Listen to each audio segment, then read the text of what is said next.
Plusieurs domiciles ont été inondés dans la capitale économique en 2016. Certaines familles ont été obligées de quitter les lieux. Aujourd'hui, c'est peut-être la fin du cauchemar pour les riverains.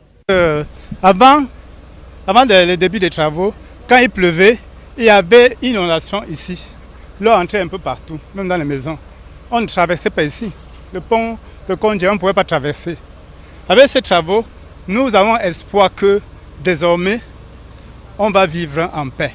L'aménagement des caniveaux, bétonner les grains et bien d'autres sont des actions mises sur pied par le délégué du gouvernement auprès de la communauté urbaine de Douala pour mettre fin aux inondations. Le grand projet d'assainissement pluvial, d'ailleurs le plus grand que Douala va connaître, parce qu'en termes de coût, ça va aller jusqu'à 109 milliards de francs CFA pour 50 km linéaires des drains primaires, que les travaux ont effectivement commencé depuis près de 6 mois, timidement.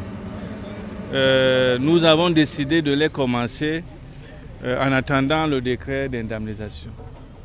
Au cours de l'exécution des travaux, plusieurs difficultés ont été rencontrées. Le déguerpissement, les libérations des emprises. À partir du moment où on n'a pas la libération des emprises, il faut qu'on puisse travailler. Et pour aller travailler, c'est toujours un peu délicat parce qu'on casse des tuyaux tels que les eaux vannes, les eaux usées, et ça pollue. Ça pollue les voies d'accès qui sont déjà en formation, qu'on a déjà mis en place.